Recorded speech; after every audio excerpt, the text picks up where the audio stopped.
tu programa Primero la Salud. El día de hoy me da mucho gusto recibir aquí en Almazán TV Latinoamérica a una gran amiga mía, al cual la quiero mucho.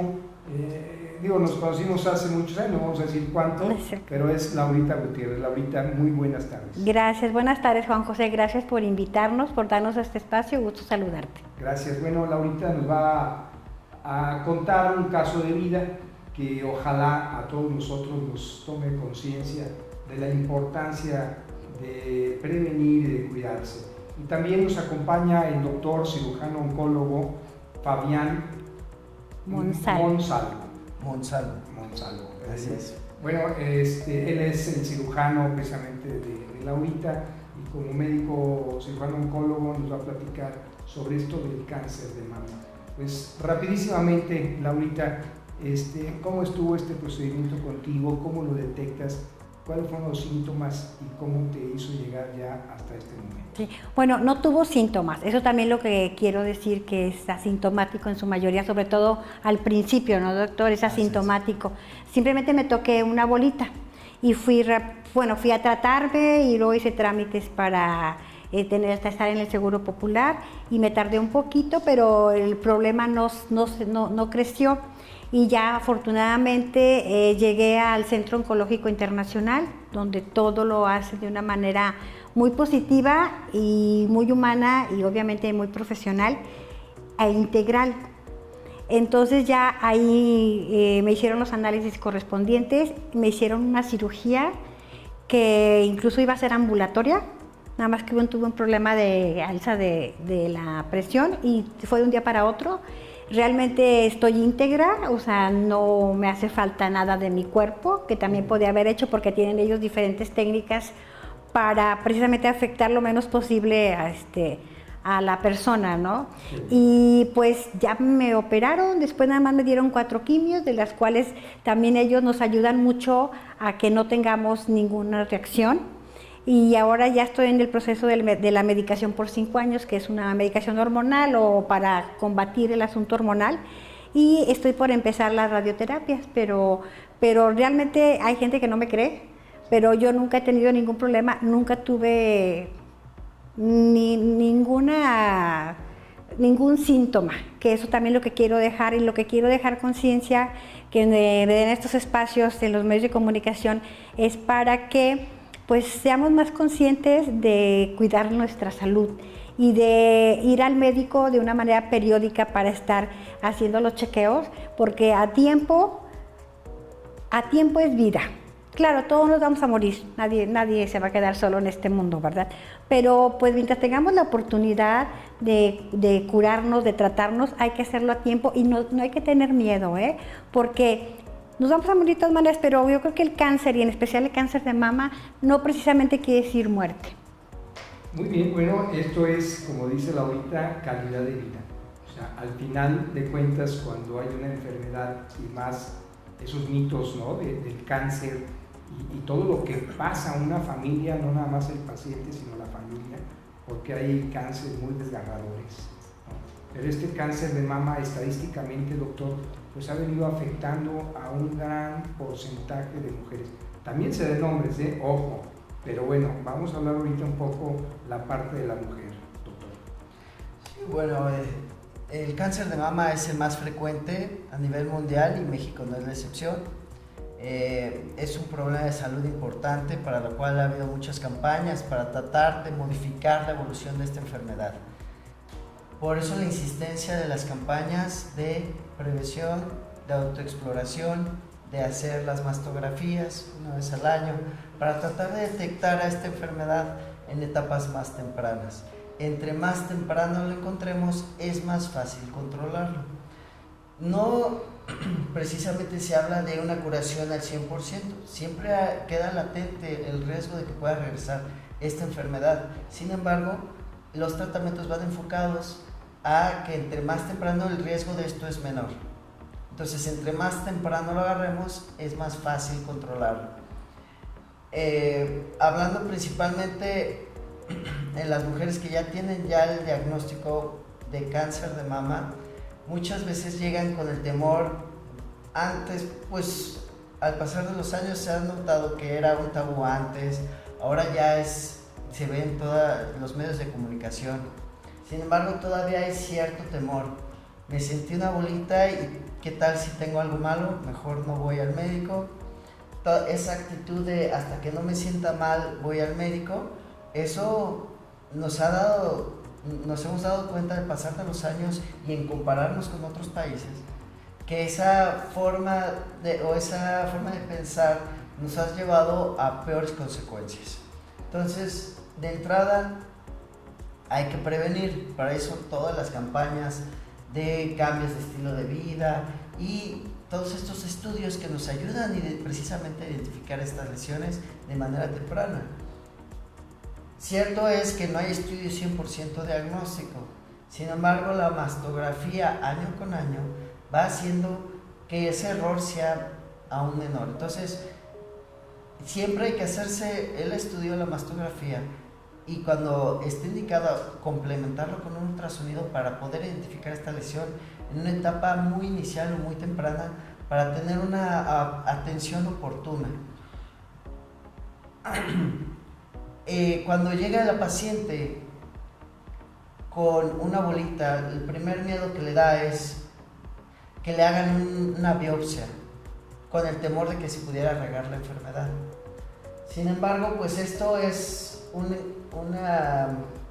quizás algo erróneo que mucha gente piensa. Cuando llegas a un centro especializado, se cuidan todos estos factores para minimizar este riesgo. Doctor, pero entonces sí hay riesgo cuando haces esa biopsia. Cuando lo haces de manera adecuada y con un equipo entrenado para esto, el riesgo es muy mínimo. Pero entonces sí hay un riesgo. Digo, sí vale la pena comentarlo, ¿no? Porque pareciera ser que son esos mitos, o sea, te hacen una biopsia y se va a regar la lesión o la enfermedad por todo el cuerpo. Uno desconoce si es cierto o no es cierto. Por eso la pregunta, entonces, ¿el riesgo sí existe? Cuando no es manejado por ejemplo, hay otros tumores, como son los tumores de tejidos blandos, cuando no son manejados de manera adecuada, vemos esto más marcadamente. En el cáncer de mama no es así. La experiencia nos ha dicho que cuando se hace una biopsia no tiende a distribuirse el tumor, ¿de acuerdo? Categóricamente hablando, ya cuando llegan las pacientes con nosotros y se toma la biopsia, es una paciente que ya va a seguir un tratamiento y ya va encaminada a un seguimiento específico de esta lesión. Entonces, lo primero es tener el diagnóstico. Si no tenemos el nombre de la enfermedad, no se le puede dar un tratamiento. De ahí, ¿por qué se necesita la biopsia? Porque no, quiero decirte que el cáncer de mama, todos los cánceres son iguales. Hay muchos tipos de cáncer de mama. Entonces, con la biopsia uno sabe cómo tratarlos. Correcto. Bueno, estamos hablando del cáncer de mama. Sin embargo, pregunto, hay diferentes tipos de cáncer y cada uno se comporta de una manera diferente. Habrá algunos que sí, al momento de hacer la biopsia, es como si lo podaras, ¿no? Y crece. ¿Podría darse el caso en algunos? Quizás en un sarcoma de mama podría darse el caso. Que eso provocaría. Bueno, sí vale la pena, por supuesto, los jóvenes, esto de la exploración, pues no nada más es en la mama, ¿no? En el cuerpo también, luego traen unas glándulas en algunos lados del cuello y las dejamos pasar y hasta que estamos con algún dolor, vamos con el médico. Sí vale la pena que se dé usted el tiempo de poder checar. Hay mucha literatura en internet, ¿no? Para saber si es una bolita, si es un quiste, porque luego como que se siente de manera diferente. Sí, claro. Hay varias lesiones que uno como médico debe de distinguir. Lo primero es distinguir si es una lesión que es sospechosa o no. Eso es lo primero que llama la atención. Por fuera, pues sí, puede haber cambios de coloración, secreción por el pezón, cambios en la calidad de la piel, endurecimiento de la mama, inclusive dolor, que es muy frecuente en las mamas. Entonces, el dolor no es sinónimo de que haya algo mal. La mama es muy frecuente que tenga algunos síntomas relacionados, exactamente, Entonces es necesario hacer estos estudios para distinguir todas estas cosas benignas de las malignas. Cuando empieza el cáncer, generalmente no da síntomas, porque todo empieza con una célula y de ahí empieza a multiplicarse. Entonces, cuando está muy pequeño, los síntomas son nulos. Sí, esto es importante, o sea, que los síntomas no se manifiesten en esa etapa temprana. Puede dificultar si no estamos atentos, ¿no? Y me estaba riendo porque yo eso de que si son bolitas o son redondas o no, no es que haya explorado a nadie, lo he leído. Digo, si no van a decir, oye, ni doctor es, y ¿por qué sabe que son redondas o no? Usted también lo puede hacer. Claro, pues sí. No, hágalo y por supuesto vaya con el médico, vaya a que lo traten. Si está en el Seguro Social, está el médico familiar, hasta las propias enfermeras pueden hacer esa exploración. Sí, claro, hay enfermeras entrenadas para la exploración y bueno, obviamente un médico especialista con mayor razón. Sí, luego las campañas con mastógrafos que han estado yendo a diferentes comunidades, a las universidades, y aquí platícanos doctor, esta frecuencia en cuanto a las edades en las mujeres. Ok, bueno, las campañas para detectar a la mayoría de las pacientes que sufren de esta enfermedad va a partir de los 40 años en adelante. Cada vez vemos a pacientes más jóvenes con esta patología. Sin embargo, el pico de incidencia en México específicamente es alrededor de los 55 a 57 años de edad. Ese es donde la mayoría de la población femenina está afectada por cáncer. Es la edad más frecuente. Sí, aquí tenemos que tomar en cuenta el factor o la predisposición familiar. Si hay alguien en mi familia que tuvo cáncer de mama, entonces los descendientes deben de empezar a estudiarse 10 años antes de la edad de diagnóstico del familiar. Si se lo diagnosticaron a los 45 años, entonces los descendientes tendrían que empezar con estudios a los 35 años de edad. Ahora, la autoexploración, esa puede ser ya desde niñas. Desde los 20 años ya una mujer tiene que empezarse a autoexplorarse y en caso de que encontrara algo fuera de lo normal, pues acudir a una clínica especializada para valorar este problema. Fíjense, ese es un buen dato, lo que nos está comentando el doctor. Si en la familia desgraciadamente hubo un caso, ¿verdad?, que usted tome sus providencias y 10 años atrás de cuando se detecta al familiar, más o menos es cuando uno empieza a tener ese tipo de revisión médica, ¿no? Exactamente. Y esto es interesante, porque además de otros factores de riesgo, doctor, la literatura efectivamente cuenta que ahorita se han incrementado mucho mujeres sanas, pues, ¿no? O sea, no tienen ninguna situación de genética, y sin embargo ha generado, como tú bien decías, en corta edad este tipo de lesiones. Sí, una cosa es tener predisposición familiar al desarrollar este tipo de tumores y otra cosa es un cáncer heredado. El cáncer heredado vemos una franca tendencia.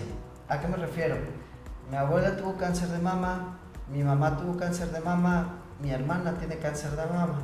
Entonces ya hay 2 o 3 familiares directas con antecedente de cáncer de mama. Entonces ahí en esos casos ya se aconseja una valoración por genética, estudios para descartar genes conocidos que ya tienen el camino a desarrollar este tipo de tumores.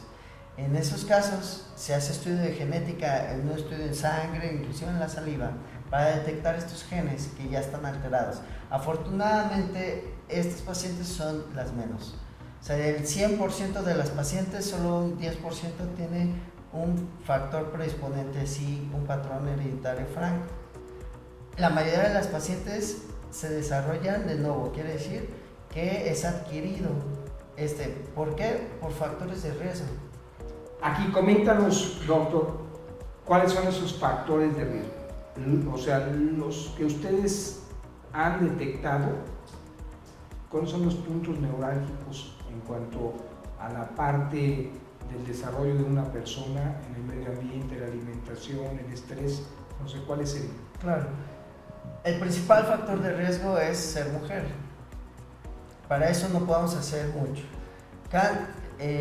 A mayor edad, mayor riesgo. Entonces, esos factores de riesgo pues no son modificables, pero hay otros que sí podemos echar mano, como son la dieta, como bien mencionas, dieta rica en grasas es un factor de riesgo, rica en carbohidratos. También la falta de ejercicio es un factor de riesgo. No amamantar o amamantar el primer niño después de los 35 años es un factor de riesgo. No tener niños es un factor de riesgo. Estar expuestas a terapia de reemplazo hormonal después de la menopausia durante más de 5 años es un factor de riesgo. Tener la primera menstruación temprana o la menopausia tardía es un factor de riesgo. La mayoría de estos factores de riesgo van encaminados al estímulo hormonal que presenta cada mujer y se relaciona estos tumores al desarrollo de estas neoplasias.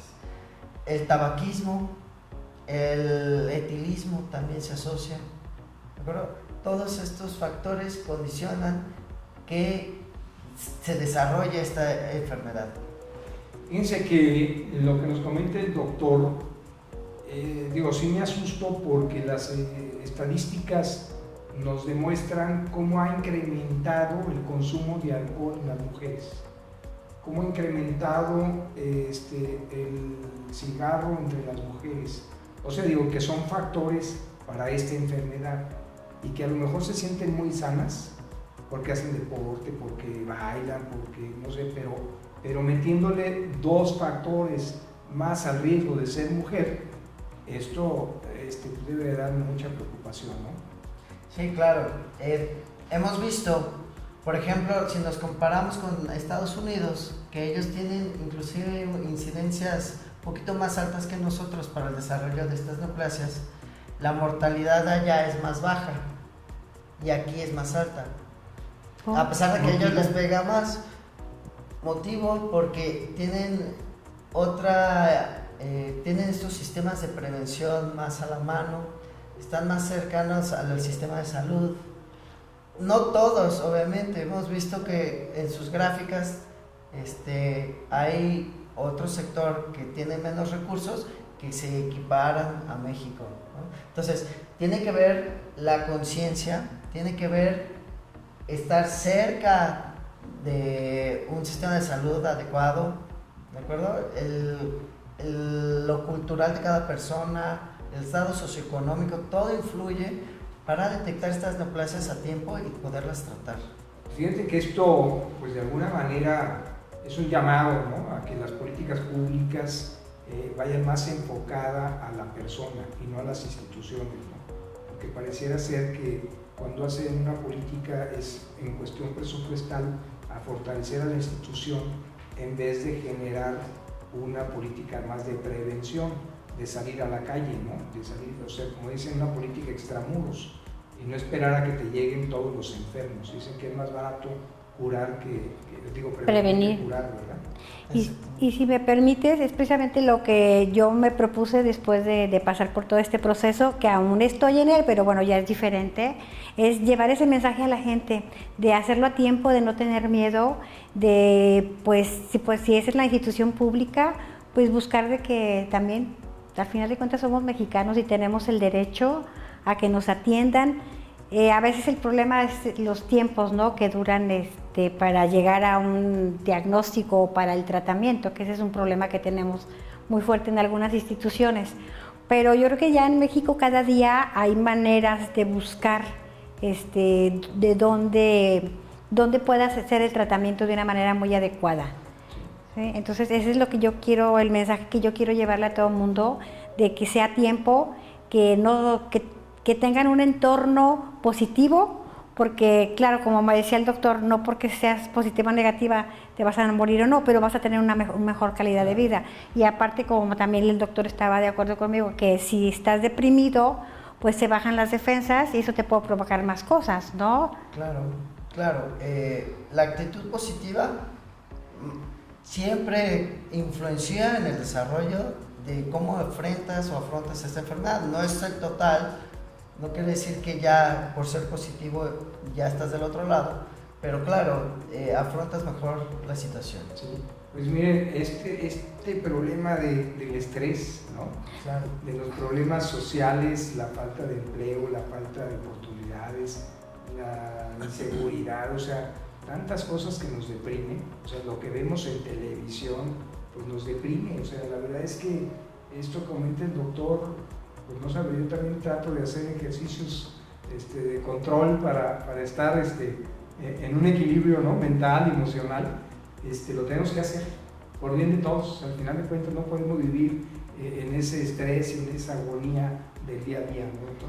Así es. Estábamos platicando antes de entrar que bueno, no porque alguien viva deprimido ya forzosamente va a tener cáncer, no, pero son factores que ayudan.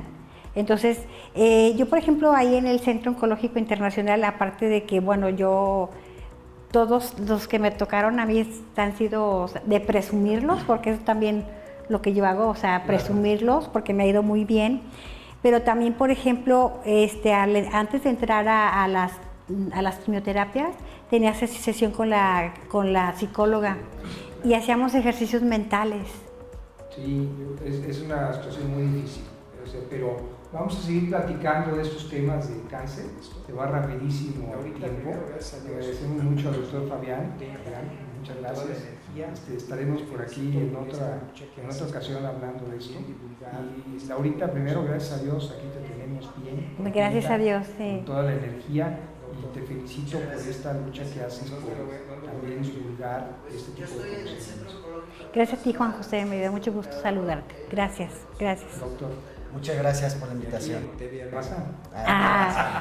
Y también está en el sector público, para que no vean que también los buenos están en el sector público, está en el instituto. Sí, trabajo también en el Instituto Jalisciense de Cancerología, Muy bien. que se ubica ahí en el Hospital Civil, a un lado del Civil Viejo. Pues felicidades, y ya saben, hay que cuidarse, padres, madres de familia, esto de la exploración de los hijos, hay que enseñarlos, no lo dejen para cuando aparezcan las bolitas. Ya saben, soy Juan José González, alguien como tú.